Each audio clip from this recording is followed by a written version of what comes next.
नमस्कार दोस्तों, स्वागत है आपके अपने YouTube चैनल संस्कृत अड्डा पर।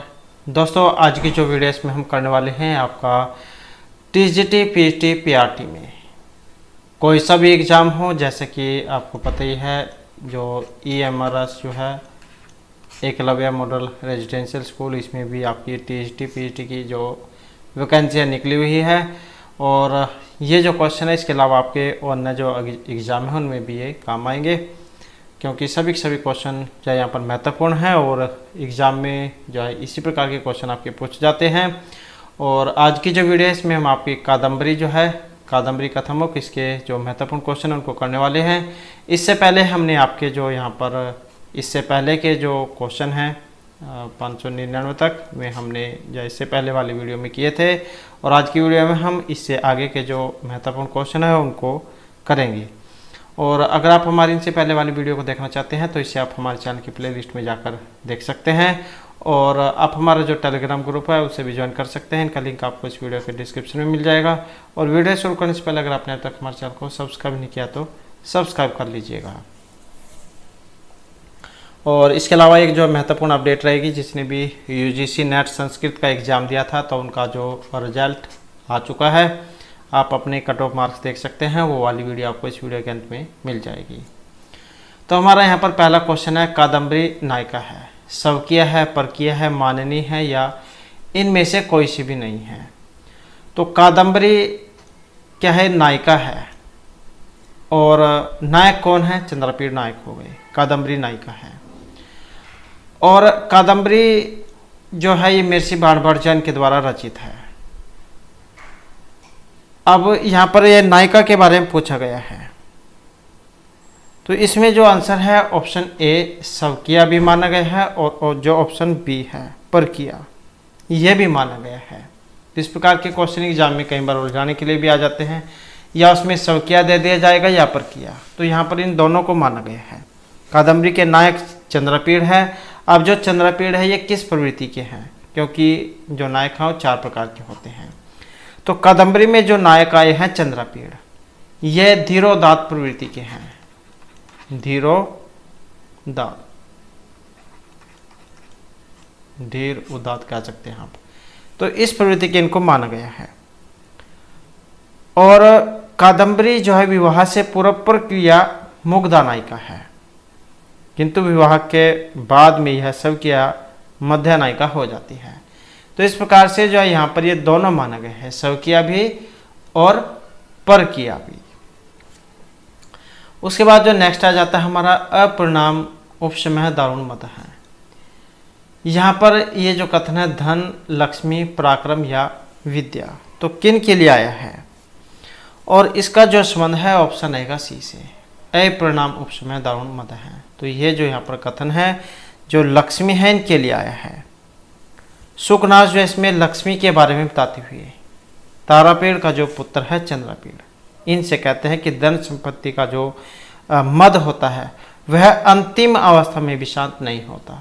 वैसे भी जो अपने अगर आप जीवन से भी लगा लें तो अगर किसी के पास थोड़े से पैसे भी हो जाते हैं तो वो जो छोटे का छोटा नहीं समझता। मतलब क्या है, जिसके पास ज़्यादा पैसे आ जाते हैं वो अपने से जो छोटे हैं उनको तो समझने लग जाता है कि इनके पास तो कुछ नहीं है। बात करना भी जाओ छोड़ देता है, और उठना बैठना भी फिर जो अपने मेल वाले जो हैं उनके साथ होता है, चाहे वो पहले अपने से छोटे वाले के साथ हो। लेकिन अगर किसी के पास धन संपत्ति आ जाती है तो वो क्या है, धन का घमंड या कह सकते हैं आप उसे हो जाता है। तो ये जो लक्ष्मी जो है धन, इसके बारे में यहाँ पर कहा गया है। जब चंद्रपीड़ जो है इनका जो अभिषेक होता है उस समय जो बातें हैं यहाँ पर ये कही जाती है शुकनाथ के द्वारा। अब ये जो चंद्रपीड़ है इनके पिता, तो इनका नाम है तारापीड़।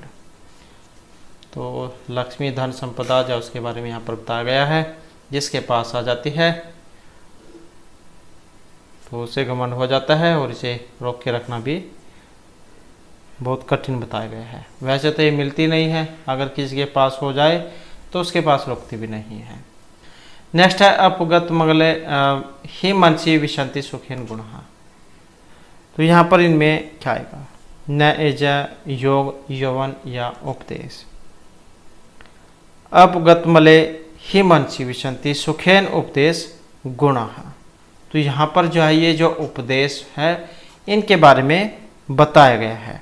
तो सुखनाश उपदेश में सुखनाश चंद्रपीड़ को उपदेश देते हुए कहते हैं कि उपदेश के गुण निर्मल अंतःकरण में उसी तरह अनायास प्रवेश करते हैं जैसे स्फटिक मणि में सूर्य की किरणें प्रवेश करती है।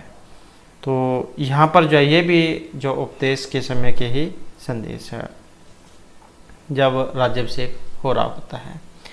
उसके बाद जो नेक्स्ट आ जाता है यहाँ पर डैश कादम्बरी ग्रंथस्य स्वरूपम अस्ति। तो कादम्बरी जो ग्रंथ है इसका स्वरूप है गद्य रूपम पद्य रूपम गद्य पद्य मिश्रितम या खंड काव्यम। तो कादम्बरी ग्रंथस्य स्वरूपम अस्ति और इनका जो यहाँ पर स्वरूप है जो आया है ऑप्शन ए में। तो कादम्बरी क्या है, एक गद्य काव्य माना गया है। कादम्बरी महर्षि बाणभट्ट की सर्वोत्तम गद्य रचना माना गया है और दो जो खंड है उसमें ये बटा हुआ है पूर्वार्ध और उत्तरार्ध में। पूर्वार्ध जो है महर्षि बाणभट्ट ने स्वयं लिखा था, उसके बाद इनकी मृत्यु हो जाती है। तो उसके बाद जो इनके पुत्र है पुलिंद भट्ट या फिर आप भूषण भट्ट कह सकते हैं, पुलिंद भट्ट या भूषण भट्ट, तो ये इनको पूरा करते हैं। और पंचाली रीति में ये रचित है। उसके बाद आ जाता है कादम्बरी ग्रंथस्य कर्ता महर्षि भभूति महर्षि बाणभट्ट हैं, भारवी या महर्षि कालिदास हैं। और यहाँ पर जो हमारा इनमें सही आंसर जो है ऑप्शन है सी। तो कादम्बरी जो ग्रंथ है इसके कर्ता है महर्षि बाणभट्ट और भारवी इनके द्वारा रचित है उत्तरामचरितम, 7 अंक है इसमें। और ये जो भभूति इनके द्वारा उत्तरामचरित रचित है और जो महर्षि भारवी है इनके द्वारा किरातार्जुनीयम जिसमें 18 सर्ग हैं। अभिज्ञान शाकुंतलम महर्षि कालिदास की है और इसमें 7 सर्ग हैं। उसके बाद आ जाता है नेक्स्ट हमारा कादम्बरी ग्रंथ है नामकम गुरु नमति ग्रंथकार है। तो कादम्बरी ग्रंथ में जो यहाँ पर जो महर्षि बाणभट्ट जो है ये नमस्कार करते हैं। तो इनके गुरु जो कौन है जिनको यह नमस्कार करते हैं या फिर किन को यहाँ पर नमस्कार किया गया है ग्रंथकार के द्वारा? श्रीपतिम गणेशम भृगु या भुरु हो। तो यहाँ पर जो इसमें नमस्कार जो किया प्रणाम जो किया गया है जो ऑप्शन डी में आए हैं भुरु। तो कादम्बरी ग्रंथ भरवु, ये भरवु है। भरवु नामकम गुरु नमति ग्रंथकार है। कादम्बरी नामक ग्रंथ के रचिता महर्षि बाणभट्ट और बाणभट्ट के जो गुरु हैं इनका नाम था भरवु। या तो आपको ये भरवु भी आपको देखने को मिल सकता है या फिर भरतसु आपको देखने को मिल सकता है। भत्सु हो या भरतसु हो तो आप देख लेना, बस ऐसे ही जा होगा। तो जिसका उल्लेख कादम्बरी कथामुख के जो चौथा जो श्लोक है उसमें आया है नमामि भरवचरण अम्बुज द्वयम शेखरे मुखरी भी कृतार्चनम। तो इस प्रकार का एक ये श्लोक आया है जिसमें अपने गुरु के प्रति वंदना की गई है। उसके बाद आ जाता है आशीत से नरपति सिर संभ्यर्चित शासन है इत्यत्र अतिरिच कर्तु का। महर्षि बाण है शूद्र का गणेशम या तारापीड़ है। और यहाँ पर जो इसमें कहा गया है जो ऑप्शन सी वाले हैं शूद्र का है। तो अद्वितीयतर कर्तु हो शूद्र का अर्थात ऐसा भूपतियों द्वारा जिनका आदेश शिरोधार्य होता है ऐसा वह राजा शूद्रक था जिनका वर्णन महर्षि बाणभट्ट के द्वारा रचित जो कादम्बरी का जो कथामुख है इसमें हुआ है। इसके जो शूद्रक वर्णन है इसमें आपको देखने को मिलेगा। तो शूद्रक जो इनके बारे में यहाँ पर ये रहेगा। नरपति मतलब जो राजा जो है उनके बारे में। नेक्स्ट है कादम्बरियम शुकनाशा कम उपदिष्टि सम।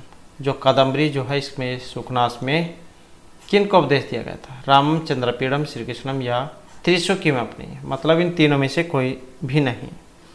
और यहाँ पर जो उपदेश दिया गया है जो ऑप्शन सी में आए हैं चंद्रपीड़म। एग्जाम जो है उसमें क्वेश्चन को पूछने के कई तरीके हैं, चाहे सीधे शब्द में पूछ लिया चाहे क्वेश्चन को थोड़ा घुमाकर पूछ लिया जाए, लेकिन यहाँ पर उपदेश जो उनके बारे में है। तो चंद्रपीड़ जो है इनको उपदेश दिया गया है। अब ये भी आ जाता है किन किन के द्वारा दिया गया था, तो शुकनास यौन के द्वारा दिया गया था।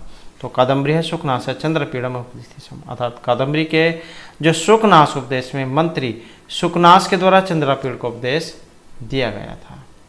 उसके बाद आ जाता है तारापीड़ से मंत्री का है। जो तारापीड़ है इनके मंत्री कौन है? शूद्रक हैं, शुकनास हैं, चंद्रपीड़ है या समंत हैं। तो कौन है? और यहाँ पर हमारा आंसर है ऑप्शन बी वाला। तो कौन है ये? शुकनास है। मालवा की जो राजधानी है, उज्जैनी के राजा तारापीड़ के जो मंत्री हैं इनका नाम है शुकनास। तो मालवा की राजधानी उज्जैनी के राजा हैं तारापीड़। एग्जाम में एक बार राजधानी भी पूछा गया था। तो तारापीड़ मतलब कहाँ के थे? तो उज्जैनी के राजा तारापीड़ के मंत्री का नाम है शुकनास। और तारापीड़ की जो पत्नी है इनका नाम है विलासवती। तो कहीं बहुत बार जो एग्जाम में पूछा भी गया है। तो इनकी पत्नी का नाम है विलासवती। और इनके जो पुत्र हैं इनका नाम है चंद्रपीड़। चंद्रपीड़ जिसके ऊपर ये लिखा गया है चंद्रपीड़। तो कहने का मतलब ये चंद्रपीड़ इनकी माता और ये इनके पिता तारापीड़। और राजा तारापीड़ और इनके मंत्री शुकनास का वर्णन महर्षि वाणभट्ट के द्वारा जो रचित कादम्बरी के शुकनास उपदेश नामक जो संग्रह इसमें आपको देखने को मिलेगा। तो ये तीन तो आपको पता होने चाहिए। ये तारापीड़, इनका पुत्र चंद्रपीड़, इनकी माता विलासवती या इनकी पत्नी ये वाली। तो किसी भी तरीके से एग्जाम में आ जाए, चाहे इनकी पत्नी पूछ ले जाए या चंद्रपीड़ की माता पूछ ले जाए, तो बात तो एक ही है।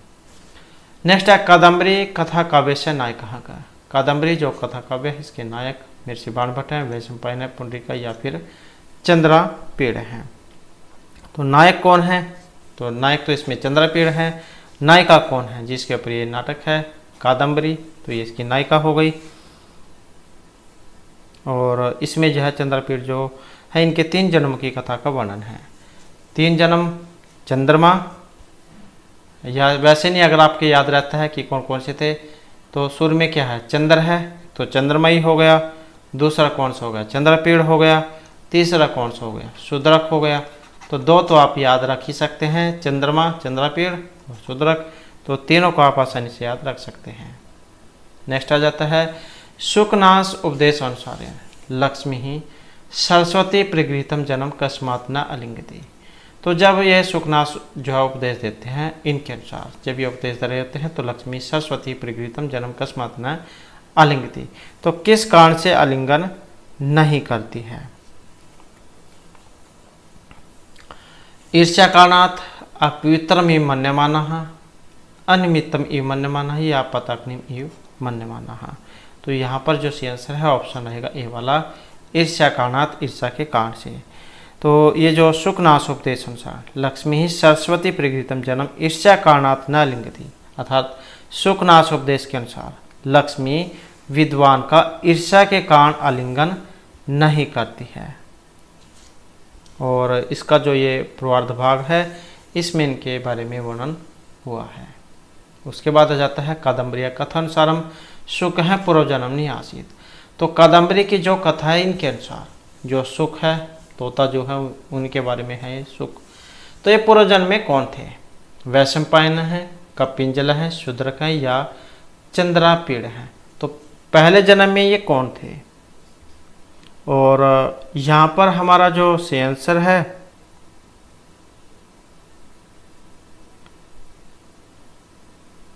तो सी आंसर रहेगा ऑप्शन ए वाला। तो कौन है ये? वैशंपायन है। और इसमें पहले जन्म में ये पुंडरीक, पहले जन्म में थे ये पुंडरीक, पहले जन्म में थे ये पुंडरीक। दूसरा जन्म में है ये वैशंपायन, वैशंपायन। पहले जन्म में पुंडरीक, दूसरे जन्म में हो गई ये वैशंपायन और तीसरे जन्म में वैशंपायन शुक। तो इस प्रकार से 3 जन्म हैं। इसी प्रकार पहले जन्म में चंद्रमा, दूसरे जन्म में चंद्रपीड़ और तीसरे जन्म में शूद्रक हुए हैं। तो इस प्रकार से ये इनके जन्म हैं।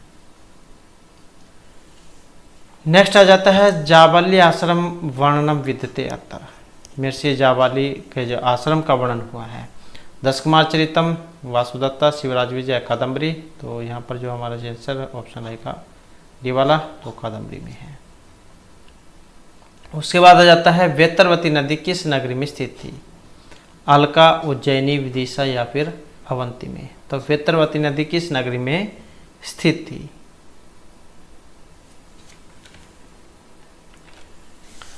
तो यहाँ पर जो हमारा आंसर है ऑप्शन रहेगा बी वाला। तो कौन सी है? ये विदिशा है। वेतरवती नदी विदिशा नगरी में स्थित थी। और विदिशा के राजा कौन थे? तो विदिशा के थे शूद्रक। तो ये शूद्रक है,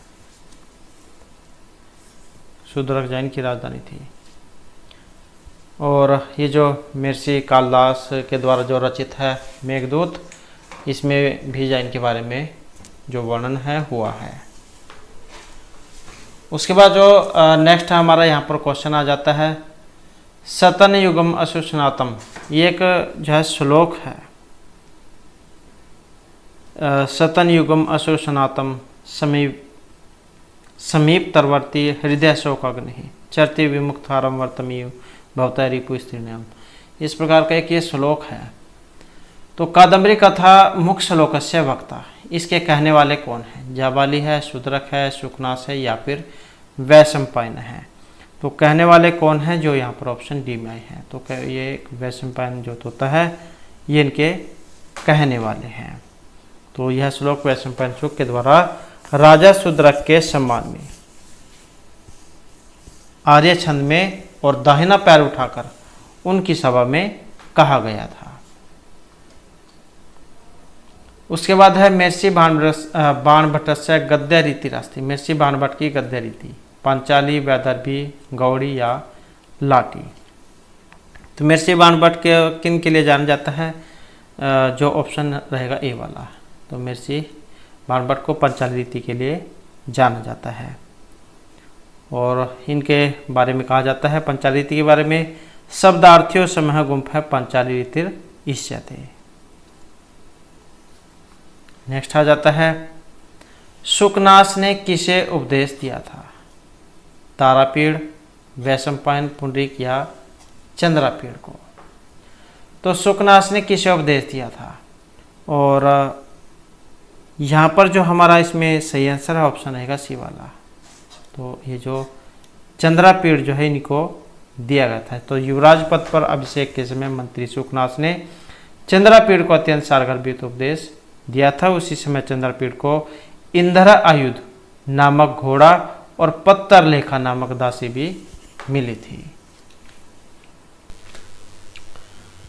उसके बाद जो हमारा यहाँ पर जो नेक्स्ट जो क्वेश्चन है अकाल कुसुम परस्वा इव मनोहर कृत्यापि लोक विनाश हेतु शमशानागन है इव अति रौद्रभूति है तिमिरिका इव दूरदर्शन है उपशिष्ट इव क्षुद्र अतिष्ठिर भवना सूर्यमानापि प्रेत पटुहा इव उद्वेजंती।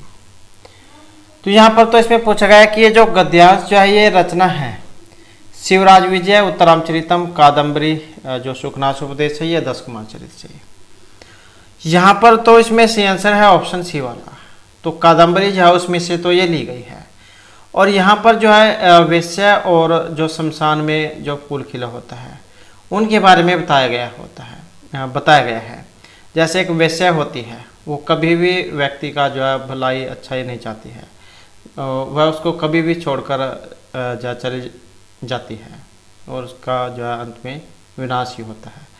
तो यहाँ पर इसी प्रकार से जो शमशान जो उसके अंदर कोई अगर फूल खिला हो तो उसी को भी जा यहाँ पर उसी प्रकार से जा छोड़ने के बारे में कहा गया है जैसे कोई वैश्य होती है, क्योंकि वैसे भी जो है वो कभी न कभी व्यक्ति को छोड़कर चली जाती है। तो ये शमशान के अंदर खिले हुए फूल के समान वैश्य को छोड़ने के बारे में बातें जा हुई हैं। तो चाहे शमशान के अंदर कितने ही अच्छा फूल क्यों न खिला हो, लोग जा इस प्रकार की वस्तुएं जा लेने से डरते हैं। तो कादम्बरी जो शुकनास उपदेश है उसमें इस प्रकार का जो वर्णन है ये आया है। नेक्स्ट आ जाता है निम्नलिखित अवतरण में विशेषण है। अतिशोध स्वभावमापी कृष्ण चरितम अकर्मापि हस्तितम सकल भुवनतलम राजा नाम अद्रक्षित। शूद्रक, वैशंपायन, चंद्रापीड़ या पुंडरीक। तो यहाँ पर जो वर्णन है किन के बारे में है, और यहाँ पर हमारा जो आंसर है ऑप्शन रहेगा ये वाला। तो शूद्रक जो उनके बारे में है।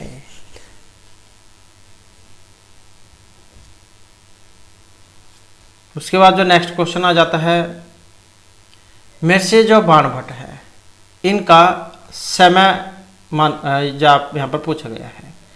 सप्तम शताब्दी का पूर्वार्ध, छठी शताब्दी, अष्टम शताब्दी या चतुर्थ शताब्दी। तो महर्षि बाणभट्ट का समय वेरी वेरी इंपॉर्टेंट क्वेश्चन है, एग्जाम में पूछा भी जाता है। और एक क्वेश्चन ये भी जब पूछा जाता है कि ये किन के दरबारी कवि थे। तो यहाँ पर इनके समय की बात करें तो इसमें जो ऑप्शन रहेगा ये वाला। तो सातवीं जो है सप्तम शताब्दी का पूर्वार्ध समय माना गया है। और ये जो महर्षि बाणभट्ट हैं जो सम्राट हर्ष जो थे उनके सभा पंडित थे, राजा जो हर्ष थे, जो वर्तमान में जो कुरुक्षेत्र जो है उसके अंदर जो स्थानेश्वर जो स्थान है वहाँ के ये शासक थे, जिन्हें पहले जो है स्थानेश्वर के नाम से जाना जाता था। स्थानेश्वर जिसे अर्थनेश्वर कह देते हैं। तो महर्षि बाणभट्ट के समय निर्धारण में जाए यहाँ पर कोई कठिनाई नहीं है, क्योंकि हर्ष जो उनका राज्याभिषेक हुआ था अक्टूबर 606 में, 606 ईस्वी में। और इनकी जो मृत्यु है 648 ईस्वी के मतलब 648 ईस्वी में हुई थी। और जो चीनी यात्री आया था हेनसांग, यह आया था 629 से 645 ईस्वी तक।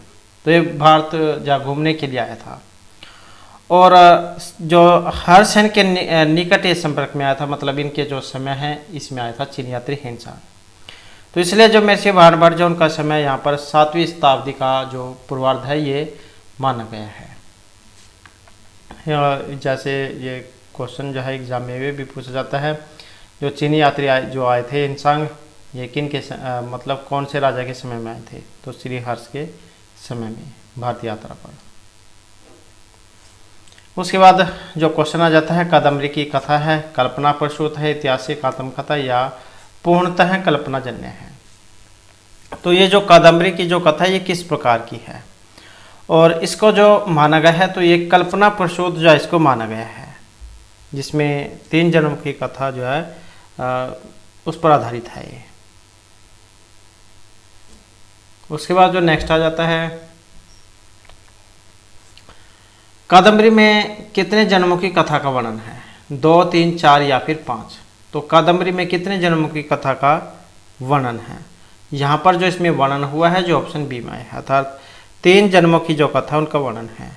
जैसे चंद्रापीड़, पहले जन्म में चंद्रमा, दूसरे में चंद्रापीड़ और तीसरे में शूद्रक हुए हैं। इसी प्रकार से जो पुंडरीक है, पहले जन्म में पुंडरीक, दूसरे जन्म में वैशंपायन और जो तीसरा जन्म है इसमें वैशंपायन नाम के सुख हुए हैं। तो इस प्रकार से यहाँ पर ये 3 जन्मों की कथा का वर्णन हुआ है।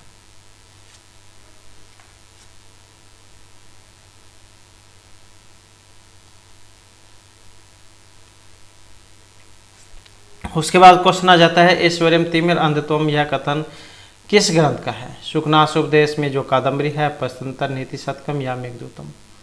तो ये कथन किस ग्रंथ से लिया गया है, और इसका जो संबंध है जो ऑप्शन ए में है, शुकनासोपदेश में जो कादम्बरी है उसमें से लिए गए हैं।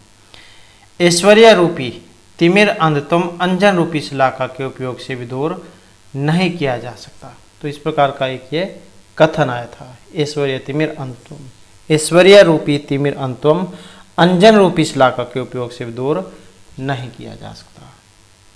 नेक्स्ट आ जाता है पार्वती प्रणय। यहाँ पर यह रचना है महर्षि कालिदास, महर्षि बाणभट्ट, भारवी या महर्षि माँ। तो पार्वती प्रणय यहाँ पर रचना किन की है, और यह जो रचना है महर्षि बाणभट्ट की है।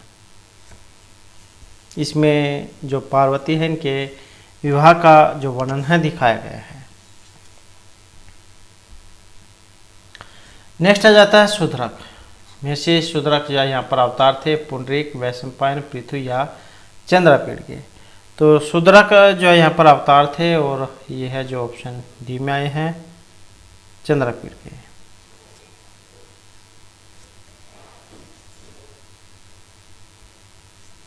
तो ये जो शूद्रक जो है चंद्रपीड़ का अवतार माना गया है। 3 जन्म जिसमें चंद्रमा, चंद्रपीड़ और शूद्रक ये दिखाए गए हैं। उसके बाद आ जाता है यहाँ पर हारित जो है ये पुत्र थे महर्षि अगस्त्य, श्वेतकेतु, जाबाली या विश्वामित्र के। तो हारित जो यहाँ पर पुत्र थे किनके थे? ये महर्षि जो जाबाली है इनके पुत्र थे। नेक्स्ट आ जाता है इंद्रायुध यहाँ पर अवतार थे चंद्रमा, पुंडरीक, कपिंजल या फिर वैशंपायन के। और यहाँ पर देखें तो जो है ऑप्शन बी वाला, तो कपिंजल जो है इनके। तो महर्षि बाणभट्ट के द्वारा जो रचित है कादम्बरी, इसमें जो ये इंद्रायुध है ये एक घोड़ा है, इनका नाम है इंद्रायुध। तो एक घोड़े का उल्लेख है, घोड़ा है। और इंद्रायुध जो है कपिंजल का अवतार माने गए हैं। और इनके 2 जन्मों का वर्णन है जिसमें कपिंजल और इंद्रायुध ये 2 हैं।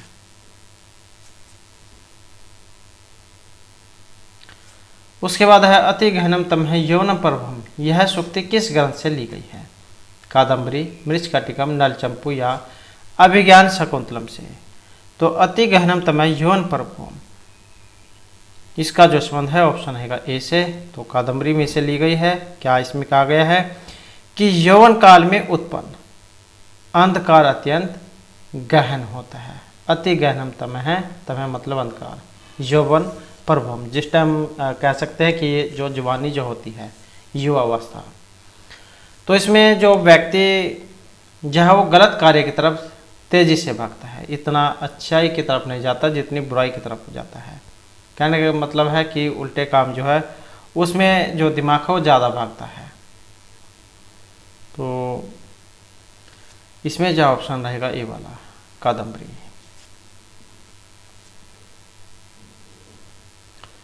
नेक्स्ट है त्रिभुवन प्रसव भूमि ई विस्तीर्ण। यह विशेषता है विदिशा, विंध्याटवी, उज्जैनी या हेमकूट की। और यहाँ पर देखें तो जो है ऑप्शन है ये वाला। तो किन की है? ये विदिशा की है।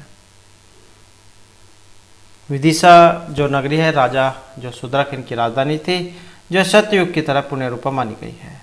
और यह इतनी विस्तृत थी कि मानो 3 लोग इससे उत्पन्न हुए थे। तो त्रिभुवन प्रसव भूमि ई विस्तीर्ण, इतनी विस्तृत थी कि मानो 3 लोग इसमें उत्पन्न हुए थे। नेक्स्ट आ जाता है मुख्यतः कादम्बरी की शैली है वैदर्भी, पांचाली, गौड़ी या इनमें से सभी या कोई सी भी नहीं, तो कुछ भी आ सकता है एग्जाम में। तो कादम्बरी की शैली है, अब जब कादम्बरी महर्षि बाणभट्ट के द्वारा लिखी गई है और महर्षि जो बाणभट्ट उनको जो पंचाली रीति है उसके लिए जाना जाता है, तो कौन सा हो जाएगा? ऑप्शन सी यहाँ पर हो जाएगा।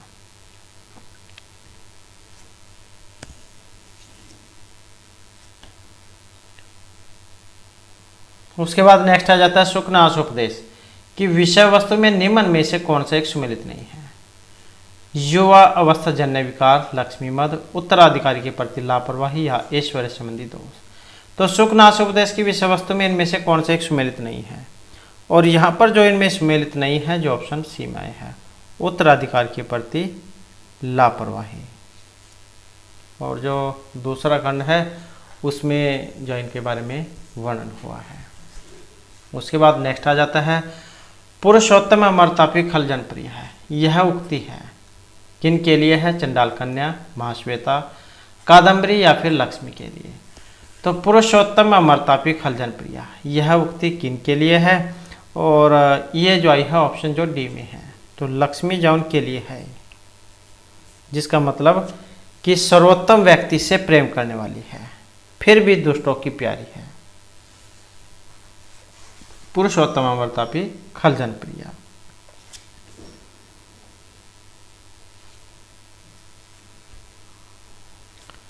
नेक्स्ट आ जाता है कादम्बरी किस विधा की रचना है? महाकाव्य है, गद्य काव्य कथा है, आख्यान है, या फिर गद्य काव्य आख्यायिका है। और यहाँ पर हमारा सी आंसर है, ऑप्शन रहेगा सी वाला। तो क्या है कि एक गद्य काव्य कथा है। और इसका जो आधार ग्रंथ कई बार आ जाता है, तो गुनाड्डे की जो वृत्त कथा उसका आधार ग्रंथ है, काल्पनिक कथा जो है मानी गई है। नेक्स्ट आ जाता है चंद्रापीड़ की प्रेमिका, महाश्वेता, शकुंतला, कादम्बरी या फिर यशोमती।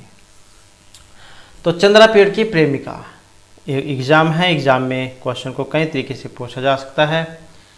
यहाँ पर प्रेमिका आ गया है, हो सकता है एग्जाम में नायिका आ जाए, किसकी नायिका कौन है, बात एक ही है। तो चंद्रापीड़ की प्रेमिका कौन है, तो जो ऑप्शन बी में आई है कादम्बरी, पुंडरीक की महाश्वेता। ये नायिका हो गई, ये उपनायिका हो गई। नेक्स्ट आ जाता है शुकनास किस राजा का प्रधान अमात्य है, दशरथ, अजातशत्रु, राम या तारापीड़ का।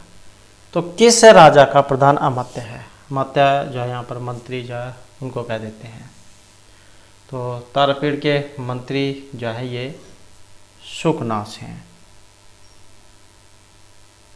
और इनकी पत्नी विलासवती, या फिर आप कह सकते हैं कि चंद्रापीड़ की माता। एक एग्जाम में क्वेश्चन जाए आए, पहले भी आया हुआ था ये कि शुकनास किस राजा के प्रधान अमात्य हैं, या शुकनास कौन है ये, तो ये इनके मंत्री हैं, मंत्री का नाम है शुकनास।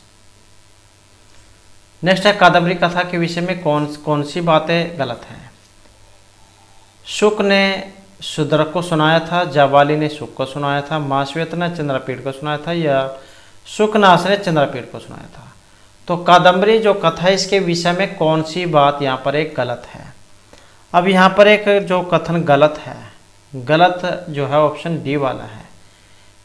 तो कादम्बरी कथा के विषय में कौन सी बात गलत है कि शुकनास ने चंद्रापीड़ को सुनाया था, इसने तो सिर्फ उपदेश दिया था, सुनाया तो तोते ने था। तो इसी कारण से जो यहाँ पर गलत है।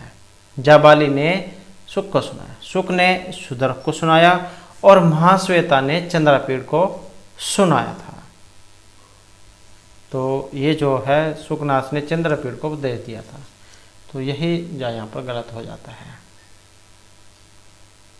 उसके बाद आ जाता है शुकनास उपदेश में किसे अविनयों का घर नहीं कहा गया है। तो अविनयों का घर नहीं कहा गया है, गर्भेश्वरत्वम, अप्रतिम रूपत्वम, अभी नव यौवनत्वम या ऐश्वर्य तिमिर अंधत्वम। तो अविनयों का घर नहीं कहा गया है, जो ऑप्शन डी में आई है, ऐश्वर्य तिमिर अंधत्वम।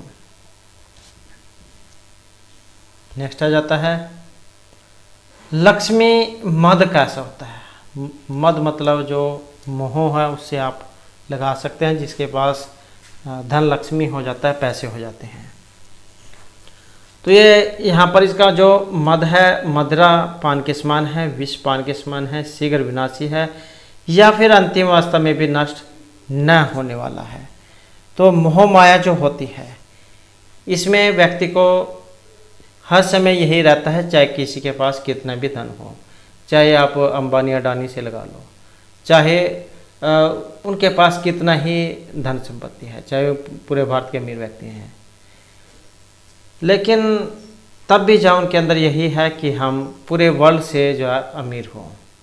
कहने का मतलब है जो ये जो धन लक्ष्मी जो है जिसके पास जितनी हो जाए उतनी कम, फिर भी जो है मोह माया यही रहती है कि हमारे पास और आ जाए और आ जाए।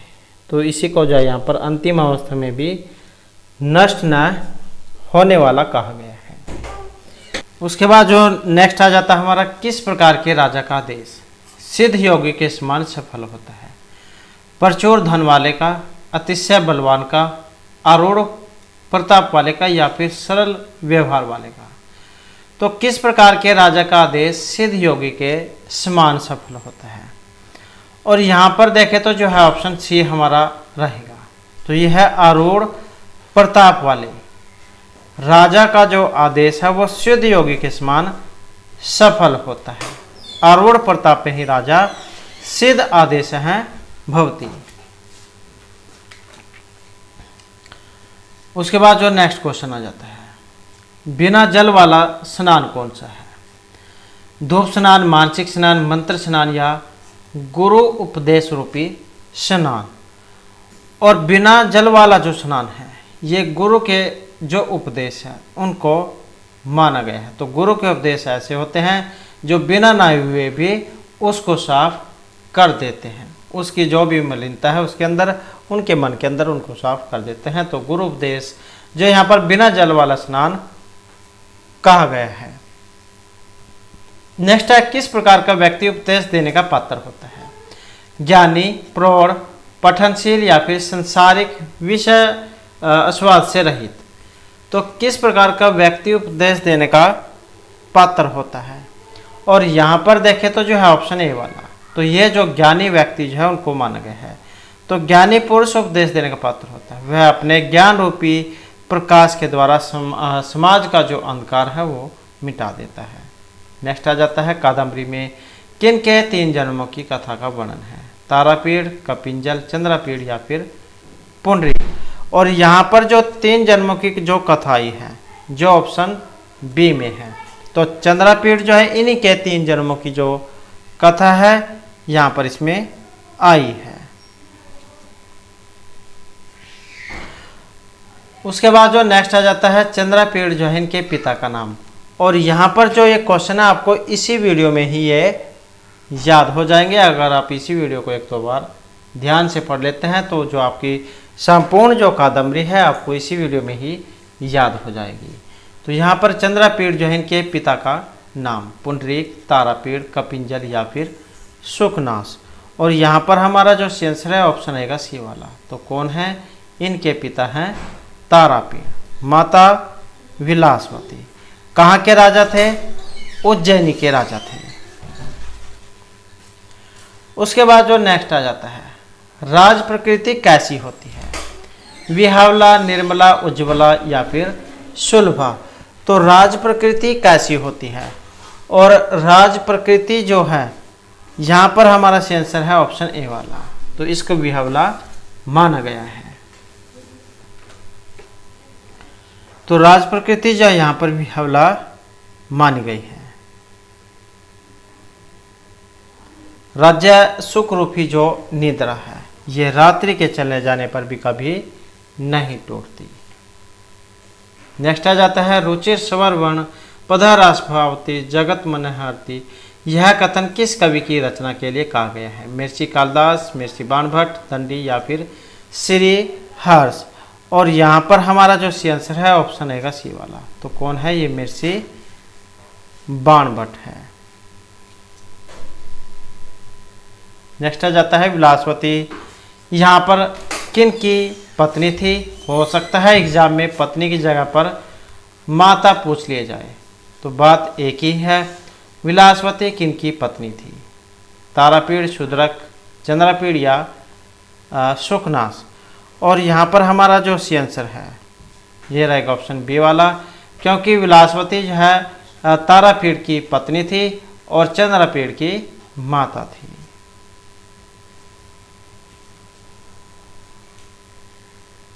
उसके बाद नेक्स्ट आ जाता है, चंद्रपीड़ का विवाह किससे होता है? अब यहाँ पर भी बात एक ही है, चाहे नायिका आ जाए और चाहे प्रेमिका आ जाए, तो बात एक ही है। चंद्रपीड़ का विवाह किससे हुआ था? महाश्वेता, कादम्बरी, मनोरमा या फिर लक्ष्मी से। तो चंद्रपीड़ का जो विवाह है ये रहेगा ऑप्शन सी, जो कादम्बरी है। और चंद्रपीड़ का जो राज्याभिषेक है इसके समय मंत्री सुखनाश ने सारगर्भित उपदेश दिया था। नेक्स्ट आ जाता है, कादम्बरी वणित सुख पूर्वजन्म में थे? शूद्रक, तारापीड़, वैशंपायन या फिर चंद्रपीड़। और यहाँ पर हमारा आंसर है ऑप्शन बी वाला। तो कौन है? ये वैशंपायन है। और इन्हीं के 3 जन्म जो इसमें रहेंगे, पुंडरीक, वैशंपायन और सुख। तो एक एग्जाम में जो है पहला जन्म में क्या थे, दूसरे में क्या थे, तीसरे में क्या थे। तो इस प्रकार के क्वेश्चन आया हुआ था। तो पहले जन्म में पुंडरीक, दूसरे में वैशंपायन और तृतीय जो जन्म है, तीसरा जन्म, इसमें शुक थे। नेक्स्ट है पंच बाण है तो बाण है। यह कथन है गंगा देवी, जयदेव, त्रिविक्रम भट्ट या फिर चंद्रदेव का। तो पंच बाण है तो बाण है और इसका जो संबंध है ऑप्शन सी से रहेगा। तो जयदेव जय यहाँ पर इनका ये कथन है, पंच बाण है तो बाण है। और जो यहाँ पर ये आए है गंगा देवी, ये वाली गंगा देवी, इन्होंने कहा था भट्ट बाणस्य भारती। क्या कहा था? भट्ट, डबल टा हो जाएगा, भट्ट बाणस्य भारतीम, भारतीम। तो ये जो है गंगा देवी के द्वारा कहा गया था। और जो चंद्रदेव है, चंद्रदेव ने कहा था बाण है तो पंचानन है। तो इस प्रकार से यहाँ पर ये कहे गए हैं। उसके बाद जो नेक्स्ट आ जाता है, शाल्मली वृक्ष का वर्णन किस ग्रंथ में है? रघुवंश में, कादम्बरी में, किरात अर्जुनीय में या फिर शिवराज विजय में। तो शाल्मली जो वृक्ष है, शाल्मली वृक्ष का जो वर्णन है जो ऑप्शन सी में है, तो ये कादम्बरी में है। शाल्मली वृक्ष हो गया, अछोत सरोवर, पंपा सरोवर, जावाली आश्रम, तो इन सभी का जो वर्णन है ये कादम्बरी में हुआ है। उसके बाद आ जाता है पत्तर लेखा यहाँ पर किन की पुत्री थी? गंधर्वराज, शुकनाश, कुलतेश्वर या फिर तारापीठ की। तो ये जो पत्तर लेखा जो यहाँ पर आई है ये पुत्री थी और यहाँ पर रहेगा ऑप्शन बी। तो कुलतेश्वर जो है उनकी है ये पुत्री। नेक्स्ट आ जाता है लब्धापि दुखेन परिपाल्य थे। ये किन का कथन है? शुकनाश, चंद्रपीठ, तारापीठ या फिर विलासवती का। लब्धापि दुखेन परिपाल्य थे और ये जो यहाँ पर है ऑप्शन रहेगा ए वाला। तो मतलब क्या है? प्राप्त होने पर भी दुख से उसकी पालना की जाती है। तो ये जो कथन है ये शुकनाश का है। तो इस प्रकार से जो हमारी आज की क्लास और महत्वपूर्ण क्वेश्चन थे।